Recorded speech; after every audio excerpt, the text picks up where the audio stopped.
कोई भी जब पूछता है कि माउंट एवरेस्ट को पहली बार किसने और कब क्लाइम किया था, तो आपका आंसर होगा एडमंड हिलेरी और तेंजिंग नोगे। 29 मई 1953 को वो पहले इंडिविजुअल्स बने जो माउंट एवरेस्ट के टॉप तक सक्सेसफुली पहुंचे। पर आज की वीडियो उनकी इस अचीवमेंट के बारे में नहीं है, बल्कि एक दूसरे अभियान या एक्सपेडिशन के बारे में है जो कि 1924 में माउंट एवरेस्ट पर गया था। एडमंड हिलेरी और तेंजिंग नोगे के माउंट एवरेस्ट पर चढ़ने से 29 ईयर्स पहले भी कुछ लोग माउंट एवरेस्ट पर गए थे, पर क्या वो माउंट एवरेस्ट के शिखर तक पहुंचे या नहीं, ये आज भी एक बहुत बड़ी मिस्ट्री है। और इस वीडियो में हम इसी मिस्ट्री के बारे में समझने की कोशिश करेंगे। आज के टाइम पे माउंट एवरेस्ट को उसकी सदर्न साइड, जिसके लिए नेपाल जाना पड़ता है, वहां से क्लाइम किया जाता है, क्योंकि नदर्न साइड की कंपैरिजन में ये थोड़ा इजी रूट है। पर पहले ऐसा नहीं था। 1924 के समय पर वर्ल्ड का मैप आज की कंपैरिजन में काफी ज्यादा डिफरेंट था और नेपाल वाले रीजन में जाना वेस्टर्नर्स के लिए इजी नहीं था due to political reasons. Tibet और ब्रिटिश इंडियन गवर्नमेंट को इसके लिए आपस में बातचीत करनी पड़ती थी और काफी ज्यादा नेगोशिएशंस भी करने पड़ते थे। नदर्न साइड से अगर माउंटेन क्लाइम करनी होती थी तो उसके लिए साल में बहुत कम टाइम होता था। रीजन यही है कि सर्दी के महीने में बहुत खतरा बना रहता था ड्यू टू स्नो, और जुलाई के बाद मॉनसून्स के आ जाने के कारण भी काफी ज्यादा विषम परिस्थितियां माउंटेन क्लाइम करने के लिए बनी रहती थी। तो मई जून वाला टाइम ही होता था जब थोड़ी स्थिति क्लाइंबिंग के लिए ठीक ठाक होती थी। 1924 की एक्सपेडिशन ने भी नॉर्थ साइड से ही माउंटेन को क्लाइम करने का फैसला लिया था। ये पहली एक्सपेडिशन नहीं थी और इनसे पहले भी 2 और एक्सपेडिशंस माउंट एवरेस्ट पर गई थी, बट प्लीज ध्यान रखिए कि वो टॉप तक नहीं पहुंचे थे और ये एक्सपेडिशंस या फिर अभियान एक्सप्लोरेशन और रूट खोजने के ऊपर ज्यादा फोकस्ड थे। उस समय पर कोई भी इस पर्वत के टॉप तक नहीं पहुंचा था, तो ये एक नई चीज थी। 1924 के माउंट एवरेस्ट अभियान में कौन कौन लोग शामिल थे, ये जानना हमारे लिए महत्वपूर्ण हो जाता है। Charles G Bruce expedition leader थे और दूसरे मेंबर्स थे Howard Somervell, Edward Teddy Norton, Geoffrey Bruce, Noel Odell, Bentley Beetham, John Hazard, Andrew Sandy, Irvine, George Mallory etcetera. Basically इस अभियान में काफी ज्यादा लोग जुड़े थे और उनके अलग अलग रोल्स थे। कुछ ऑब्वियसली माउंटेनियर्स थे जिन्होंने माउंटेन पर चढ़ना था और काफी ज्यादा लोग उनको सपोर्ट के लिए गए थे, for example photographers, interpreters etcetera. Local लोग, जो कि आज के टाइम पे हम शेरपा बोलते हैं, उस टाइम पे पोर्टर बोला जाता था, वो भी इस अभियान से जुड़े थे। लॉन्ग स्टोरी शॉर्ट, स्टार्टिंग का फेज इस अभियान में अच्छे तरीके से गुजरा। टीम ने विजिट किया उस आसपास वाले एरिया में, उन्होंने बेस कैंप को भी एस्टैब्लिश किया, उन्होंने लोकल लोगों से भी बातचीत की और बेसिकली एक ऊंचे पर्वत को क्लाइम करने के लिए कैंपिंग एक बहुत ज्यादा महत्वपूर्ण रोल प्ले करता है। इसीलिए इस अभियान में टीम मेंबर्स ने काफी ज्यादा कैंप्स भी बनाए थे। इन कैंप्स की पोजीशन मेंबर्स ने पहले से ही डिसाइड की थी कि कौन सी लोकेशन में और कहां जैसे कैंप्स उन्होंने बनाने हैं। कैंप 1 को लगभग 5000 मीटर्स की ऊंचाई पर बनाया गया, जो कि ईस्ट रोंगबुक ग्लेशियर के एंट्रेंस पर था। कैंप 2 को 6000 मीटर्स की ऊंचाई पर बनाया गया और कैंप 3 लगभग 6400 मीटर्स की दूरी पे, जो कि नॉर्थ कोल से लगभग 1 किलोमीटर की दूरी पे स्थित है, वहां पर बनाया गया था। इस अभियान में चैलेंजेस भी आ रहे थे और उनमें से सबसे बड़ा था बर्फीला तूफान। इन सब के बावजूद नॉर्टन, मैलरी, सोमरविल और ऑडल 21 में 1923 को कैंप 4 स्थापित करने में सक्सेसफुल हुए, जो कि 7000 मीटर्स की ऊंचाई पर था। अगर आप ये सोच रहे हैं कि बाकी मेंबर्स कहाँ थे, तो वो बेस कैंप वाले रीजन में ही थे, क्योंकि सारे मेंबर्स माउंटेनियर्स तो थे नहीं, इसीलिए उन्हें नीचे ही रहना पड़ा। बट हाँ, वो सपोर्ट जरूर कर रहे थे। जैसा मैंने आपको पहले भी बताया, इस टीम में डॉक्टर्स भी थे, फोटोग्राफर्स भी थे, इंटरप्रेटर्स भी थे। पर जब कैंप 4 को बना लिया गया था, तो उसके कुछ टाइम बाद ही मौसम खराब हो गया। इसके चलते मेंबर्स को वापस कैंप 1 पर लौटना पड़ा। देखिए, माउंटेनियरिंग में कैंप्स चेक पॉइंट का काम करते हैं। अगर मान लीजिए कि आज आपने 4000 मीटर की ऊंचाई को गेन किया है, तो आप वहां पर एक कैंप बना लेंगे। फिर रात को, क्योंकि ज्यादा सिचुएशन खराब हो सकती है, बर्फीली हवाएं चल सकती है, बर्फीला तूफान आ सकता है, तो इसीलिए उस ऊंचाई पर ना रहकर आप नीचे की तरफ आ जाएंगे। और अगर आप वहां रहे भी तो कैंप आपको प्रोटेक्ट ही करेगा बर्फीली हवाओं से, ठंड से। अगले दिन हो सकता है कि आप रेस्ट करें और आपके बदले कोई और टीम मेंबर ऊपर जाए और ऊपर जाकर उसके लिए ऑलरेडी वहां पर कैंप बना होगा, तो वो वहां पर थोड़ी देर रेस्ट कर और भी ज्यादा ऊंचाई पर, मान लीजिए कि 4800 मीटर्स या 5000 मीटर्स की ऊंचाई पर जा सकता है और वो फिर वहां पर कैंप सेट करेगा। और ऐसे ही टीम वर्क की बेसिस पर धीरे धीरे आप ऊंचाई को गेन करेंगे। ठीक वैसा ही इस एक्सपेडिशन में भी हो रहा था। तो चलिए अब स्टोरी को कंटिन्यू करते हैं। जैसा मैंने आपको बताया कि कैंप 4 को एस्टैब्लिश करने के बाद मेंबर्स को नीचे आना पड़ गया वापस कैंप 1 पर। Reason was bad weather. और जब वो कैंप 1 पर आए तो उन्होंने अब सोचा कि क्यों ना हम इसे अलग अलग अटेम्प्ट्स में डिवाइड करें। फॉर एग्जांपल अटेम्प्ट 1 में 2 लोग जाएंगे, और फिर वैसे ही दूसरे अटेम्प्ट में कोई और लोग जाएंगे, और तीसरे अटेम्प्ट में कोई और लोग जाएंगे। फॉर एग्जांपल फर्स्ट अटेम्प्ट में मैलरी और ब्रूस को जाना था, सेकंड में नॉर्टन और सोमरविल को, और थर्ड में मैलरी और एविन। बाकी मेंबर्स नीचे कैंप में रहकर ही इन मेंबर्स को सपोर्ट करने वाले थे। बेसिकली फर्स्ट और सेकंड अटेम्प्ट्स जो किए गए थे दे वर विदाउट ऑक्सीजन सिलेंडर्स, क्योंकि उनका एम पूरा टॉप पर पहुंचना भी नहीं था। उनका एम था कि वो थोड़े और ऊपर तक जाए और वहां पर कैंप्स एस्टैब्लिश करे, जो करने में वो सक्सेसफुल भी हुए। फॉर एग्जाम्पल फर्स्ट अटेम्प्ट और सेकेंड अटेम्प्ट वाली टीम्स ने कैंप 5 और कैंप 6 को और भी ज्यादा ऊंचाई पर स्थापित किया। अब हम सबसे मेन पार्ट की तरफ आते हैं, और वो है थर्ड अटेम्प्ट बाय मैलरी और इरविन। 5 जून को मैलरी और इरविन कैंप 4 में थे। मैलरी ने इरविन को अपने साथ जाने के लिए सिलेक्ट किया। मैलरी एक एक्सपीरियंस्ड क्लाइंबर था, बट इरविन के बारे में ऐसा नहीं कहा जा सकता है, क्योंकि उसका मेन प्रोफेशन था इंजीनियरिंग। इस अटेम्प्ट में ऑक्सीजन सिलेंडर्स यूज होने थे, और शायद इसीलिए मैलरी ने इरविन को सिलेक्ट भी किया हो, क्योंकि उसके पास उन सिलेंडर्स की काफी ज्यादा नॉलेज थी, उन्हें कैसे ऑपरेट करना है, कोई इशू अगर हो जाए तो उन्हें कैसे फिक्स करना है, इरविन को वो सब आता था। 6 जून को मैलरी और इरविन कैंप 4 से कैंप 5 के लिए सुबह 8:40 पर रवाना हुए। कुछ लोकल शेरपास जो मैलरी और इरविन के साथ गए थे वो वापस नीचे की तरफ आ गए, और उनके पास मैलरी ने एक नोट पकड़ाया था जिसमें लिखा था कि ऊपर कोई हवा नहीं चल रही है, स्थिति सही है। यहाँ आप कंफ्यूज मत होइए कि आखिर ये शेरपा लोग कहाँ से आ गए। देखिए, लोकल लोग काफ़ी इंपॉर्टेंट होते हैं। आज के टाइम पर भी शेरपास काफ़ी इंपॉर्टेंट रहते हैं, क्योंकि गाइड की तरह एक्ट करते हैं वो इस एरिया में। और उस टाइम पर भी माउंटेनियर्स को लोकल लोगों की मदद लेनी पड़ती थी, भले ही वो कैंप को सेट करने के लिए हो या फिर कम्युनिकेशन को प्रॉपरली एस्टैब्लिश करने के लिए among the different team members. जैसे कि कोई अगर ऊपर वाले कैंप में होगा और नीचे वाले कैंप में, तो ये शेरपास उनके बीच में कम्युनिकेशन को फैसिलिटेट करते थे, क्योंकि इन्फॉर्मेशन को ये अपने साथ ऊपर नीचे लाते या फिर ले जाते थे। 7 जून को ऑडल एक शेरपा के साथ कैंप 5 के लिए जब रवाना हुआ तो उसे रास्ते में ऑक्सीजन ब्रीदिंग सेट मिला जिसका माउथ पीस गायब था। जब ऑडल कैंप 5 पहुंचा तो उसे वहां कुछ और शेरपा या पोर्टर्स मिले, जिन्होंने उसे मैलरी की ओर से लिखे गए कुछ और मैसेजेस दिए। मैसेजेस आप देख सकते हैं। पहले मैसेज में हम देख सकते हैं कि मैलरी ने लिखा है कि सबसे पहले तो उनका जो कुकर है वो नीचे गिर गया था एक स्लोप से, और वो अपना कंपास भी भूल गए थे नीचे वाले कैंप में ही। साथ ही साथ उसने ये भी लिखा था कि और हाइट पे जाने के लिए वो लगभग 2 सिलेंडर्स अपने साथ ले जाएंगे, बट वो काफी भारी थे। पर एंडिंग में उसने ये भी लिखा है कि जो वेदर है वो परफेक्ट था पहाड़ को चढ़ने के लिए। दूसरे मैसेज में आप देख सकते हैं मैलरी ने लिखा है कि वो 8 जून को पहाड़ को और भी ज्यादा ऊपर चढ़ना शुरू करेंगे, क्योंकि उनके अकॉर्डिंग वेदर उस टाइम पर सही होगा। और मैलरी ने ये भी बोला है कि उन्हें स्पॉट किया जा सकता है चढ़ते हुए लगभग 8 बजे के करीब। यहाँ पर 8 PM पर अगर आप नोटिस करेंगे तो ये गलत लिखा है, 8 AM ये होना चाहिए था। और ये जो टीम मेंबर्स थे, फॉर एग्जांपल ऑडल और बाकी टीम मेंबर्स, उन्होंने ये मिस्टेक जो है वो रिकग्नाइज कर ली थी कि ये गलती से शायद मैलरी ने लिखा होगा, क्योंकि 8 PM तो बहुत रात का समय है और रात को इतनी डिफिकल्ट क्लाइंब कोई भी नहीं करता। यहाँ पर दरअसल मैलरी 8 AM लिखना चाहते होंगे, बट गलती से हड़बड़ाहट में या फिर कुछ भी हो सकता है उन्होंने 8 PM लिख दिया। बट ये बात टीम समझ गई थी और मेंबर्स ने, टीम ने यही डिसाइड किया था कि वो 8 AM के आसपास अपने इक्विपमेंट्स की मदद से उन्हें स्पॉट करने की कोशिश करेंगे।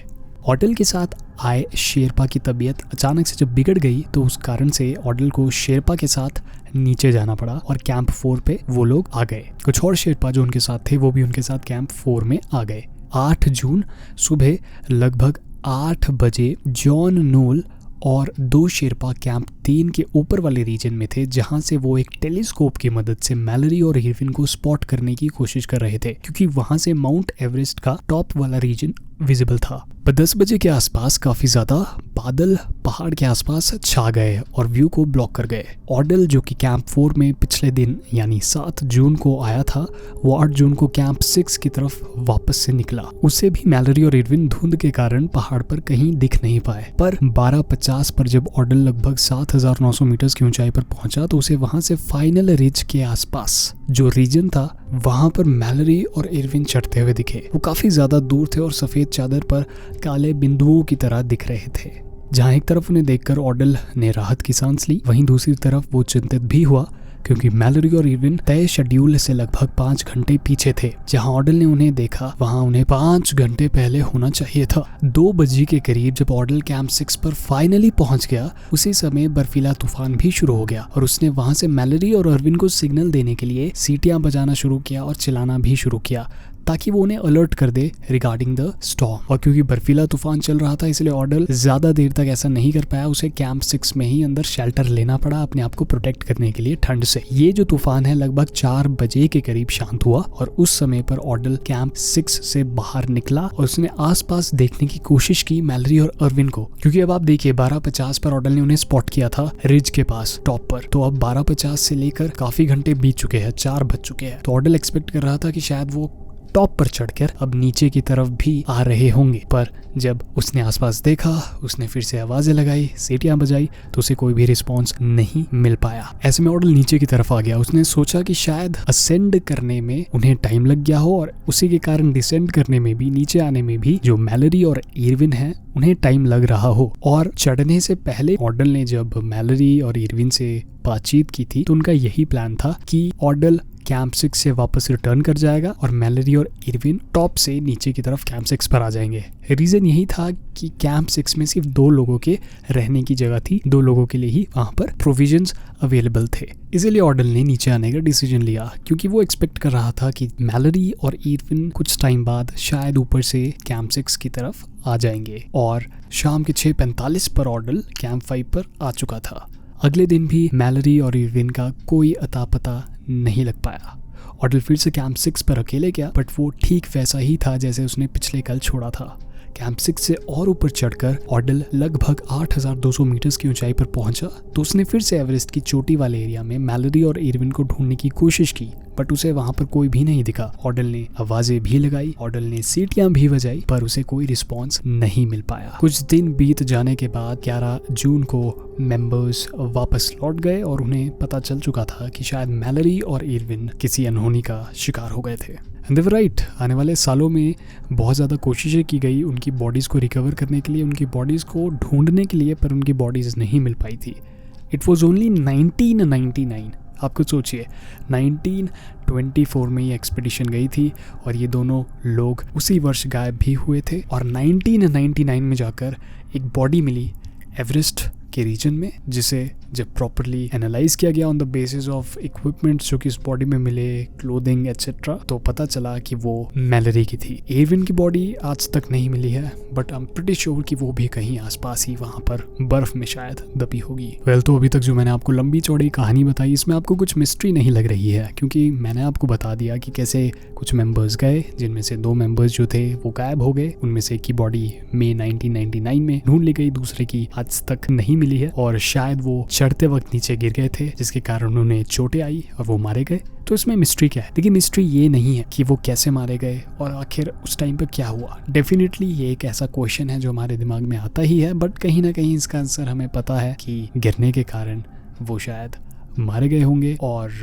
जहाँ तक बॉडी की बात करें हम इरविन की, तो मोस्ट प्रॉबली वो कहीं ना कहीं बर्फ में अब दब गई होगी। वहाँ पर रिस्की रीजन है, हर जगह को अच्छे से नहीं ढूंढा जा सकता है। मिस्ट्री ये है कि मरने से पहले क्या जॉर्ज, मैलरी और एंड्रू इरविन माउंट एवरेस्ट के टॉप तक पहुंचे थे या नहीं, क्योंकि अगर वो पहुंचे होंगे तो उस लॉजिक से they were the first mountaineers to reach on top of the Everest. क्या मैलरी और इरविन माउंट एवरेस्ट के टॉप तक पहुंच गए थे? जानने की कोशिश करते हैं। सबसे पहले तो ऑर्डल वो व्यक्ति है जिसने उन दोनों को ही चढ़ते हुए देखा था, तो उससे पूछताछ भी की गई कि एग्जैक्टली कहाँ जैसे ऑर्डल ने मैलरी और इरविन को चढ़ते हुए देखा। तो कभी उसने बोला कि फर्स्ट स्टेप, तो कभी उसने बोला सेकंड स्टेप। तो ये रीजन उसने प्रॉपरली नहीं बताया और उसके अकॉर्डिंग एंड तक उसको एग्जैक्टली नहीं पता था। सिर्फ एक एस्टिमेट ही उसके पास था कि हाँ इस वाले रीजन में थे। एग्जैक्टली वो नहीं बता पाया ऑर्डल कि वो कहाँ थे, क्या वो वाकई में फर्स्ट स्टेप वाले रीजन में थे या फिर सेकंड स्टेप वाले रीजन में। बट बेसिकली एक आइडिया अगर हम ले तो शायद मैलरी और इरविन इस रीजन में ही थे, फर्स्ट या फिर सेकंड स्टेप वाले रीजन में, जो कि आप देख सकते हैं शिखर से काफ़ी ज़्यादा पास वाला रीजन है। बेसिकली फर्स्ट स्टेप क्लाइंब करना आज के टाइम पर इजी है, second is a bit more difficult और आगे वाला भी थोड़ा सा और डिफिकल्ट है। तो वो एग्जैक्टली कौन से रीजन को क्लाइम कर रहे थे एट द टाइम जब ऑर्डल ने उन्हें देखा, ये हमें श्योर शॉर्ट तरीके से नहीं पता है। दूसरा, मैलरी की बॉडी जो है वो 8,159 मीटर्स की ऊंचाई पर मिली थी। ये जो लोकेशन है आप देख सकते हो, यहाँ पर मैलरी की जो बॉडी है वो 1999 में ढूंढी गई थी। तो ये काफ़ी ज़्यादा नीचे है फर्स्ट, सेकेंड और थर्ड स्टेप से भी। बट हमें इतना तो पता है कि एटलीस्ट वो ऊपर ही थे मैलरी और इरविन इस पोजीशन से जहाँ पर बॉडी मिली थी, दूसरा इंटरेस्टिंग बात यह है कि जब बॉडी को देखा गया तो उस पर कुछ ऐसी चोटें नहीं थी बहुत ही ज़्यादा जिससे हम ये एस्टिमेट कर पाए कि शायद ये बॉडी बहुत ऊपर से गिर कर नीचे आई थी। वो ज़्यादा डिस्टेंस से नहीं गिरी थी, सिंपली बिकॉज टांग जो है मैलरी की दैट वाज फ्रैक्चर्ड और रोप जो है वो काफ़ी टाइटली शायद वेस्ट के अराउंड मैलरी की बंधी थी, क्योंकि उसके भी थोड़े से निशान उसके वेस्ट वाले रीजन पे मिले थे और एज वेल एज फोरहेड पर भी चोट थी मैलरी को आई हुई। पर एज आई सेड कि वो ऐसी चोटें नहीं थी जो बहुत ज़्यादा हाइट से गिरने पर आई हो। मैलरी और इरविन एटलीस्ट फर्स्ट स्टेप तक तो पहुंच ही गए थे, इसके काफ़ी ज़्यादा एविडेंस हमारे पास है। 1933 में भी जब एक एक्सपेडिशन माउंट एवरेस्ट पे गई थी तो पर्सी हैरिस को एक आइस एक्स मिली थी जो प्रॉबेबली इरविन और मैलरी को ही बिलोंग करती थी और ये लगभग 230 मीटर्स ईस्ट में थी फर्स्ट स्टेप के। सिमिलरली 1999 एक्सपेडिशन जो गई थी उसमें भी ऑक्सीजन बॉटल्स मिली फर्स्ट स्टेप के काफ़ी पास जो कि इरविन और मैलरी को बिलोंग करती थी। तो यहाँ से तो श्योर शॉट हमें पता है कि फर्स्ट स्टेप तक तो ये दोनों व्यक्ति पहुँच ही गए होंगे। दूसरी इम्पॉर्टेंट इंफॉर्मेशन जो हमें ध्यान में रखनी चाहिए वो ये है कि जब मैलरी की बॉडी मिली थी तो उसमें जो स्नो गॉगल्स थे वो मैलरी की जेब में थे। अब अगर वो दिन के वक्त चढ़ रहे होते तो उन्होंने स्नो गॉगल्स जरूर पहनी होती, बट क्योंकि स्नो गॉगल्स मैलरी की पॉकेट में मिली तो इससे हमें ये पता लगता है कि शायद अंधेरे में शाम के समय या रात के समय वो इस एरिया में होंगे जब वो गिरे होंगे। दैट मीन्स कि अगर वो रात में थे इस एरिया में तो इसकी प्रोबेबिलिटी हाई है कि शायद उससे पहले वो टॉप तक पहुंच गए हो और फिर शायद नीचे आते वक्त उन्हें देरी हो गई थी एंड दैट इज वाई वो गिर भी गए रात को, क्योंकि चीज़ें ढंग से नहीं दिख रही थी और जो स्नो गॉगल्स है वो भी पॉकेट में तभी रखी गई थी। खैर इसका भी एक अलग सा काउंटर आर्ग्यूमेंट किया जा सकता है क्योंकि according to an evidence Mallory was carrying 2 goggles, तो अगर ऐसा होगा तो हो सकता है एक गॉगल मैलरी ने अपनी जेब में रखी और दूसरी पहनी हो, but most probably lot of people believe कि वो रात के समय पे या फिर बहुत ज़्यादा शाम के समय पे ही उस रीजन में थे। मुझे पर्सनली एक एविडेंस सबसे ज़्यादा स्ट्रॉन्ग जो लगता है जो प्रूव करता है कि शायद वो टॉप तक पहुंच गए थे वो ये है कि मैलरी अपनी जेब में हमेशा अपनी वाइफ की इमेज को कैरी करता था और एक्सपेडिशन में भी उसने कैरी किया था और बेसिकली उसने ये बोला था कि जब वो समिट पर पहुंचेगा तो वो अपनी वाइफ की फ़ोटोग्राफ को वहीं पर टॉप पर रख कर आएगा, समिट पर रख कर आएगा। पर जब बॉडी मिली तो बॉडी पर कोई भी वैसी इमेज नहीं पाई गई उसकी वाइफ की, तो ये अपने आप में एक बहुत बड़ा प्रूफ है कि अगर इमेज नहीं थी, किसी भी पॉकेट में नहीं थी, पूरी बॉडी सर्च करने के बाद भी इमेज नहीं मिली तो मोस्ट प्रॉबेबली शायद वो टॉप पर पहुंच गया हो और उसने इमेज वहाँ प्लेस की हो। खैर माउंट एवरेस्ट के टॉप पर भी वो इमेज नहीं मिली, बट देन अगेन बर्फबारी होती है, इमेज बहुत छोटी है, क्या पता वो बहुत नीचे दब गई हो, कुछ भी हो सकता है। अनफॉर्चुनेटली जो कोडाक का कैमरा मैलरी अपने साथ लेकर गया था वो बॉडी पर नहीं मिला और वो कैमरा एक बहुत इंपॉर्टेंट रोल प्ले करता है और आज भी करता है। अगर गलती से वो कैमरा किसी को मिल जाता है माउंट एवरेस्ट पर जाते हुए तो ये अपने आप में बहुत ज्यादा चीजों को एक्सप्लेन कर पाएगा कि आखिर वो समिट तक पहुंचे थे या नहीं, क्योंकि ऑब्वियसली अगर वो समिट पर पहुंचे होंगे तो it is very highly likely कि उन्होंने अपनी इमेज समिट पर जरूर ली होगी और उससे प्रूव हो जाएगा कि वो टॉप तक पहुंचे थे। कोडेक ने भी ये बोला है कि अगर वो कैमरा किसी को मिलता है तो इट माइट बी पॉसिबल कि वो जो फिल्म है, पिक्चर्स जो है उन्हें रिस्टोर कर पाए, इवन दो बहुत ज़्यादा अब साल बीत चुके हैं, 100 साल का समय ऑलमोस्ट हो गया है age of making this video. तो we don't know, but camera जो कि बहुत ज़्यादा क्वेश्चंस को आंसर कर सकता है वो अभी तक कहीं भी नहीं मिल पाया है। ओवरऑल एक बहुत ही इंटरेस्टिंग केस है और इसी महीने इस केस को ऑलमोस्ट 100 ईयर्स भी हो जाएंगे एंड दैट इज़ वाई मुझे लगा इस पर एक वीडियो मुझे बनानी चाहिए एंड आई होप कि आपको ये वीडियो पसंद आई होगी।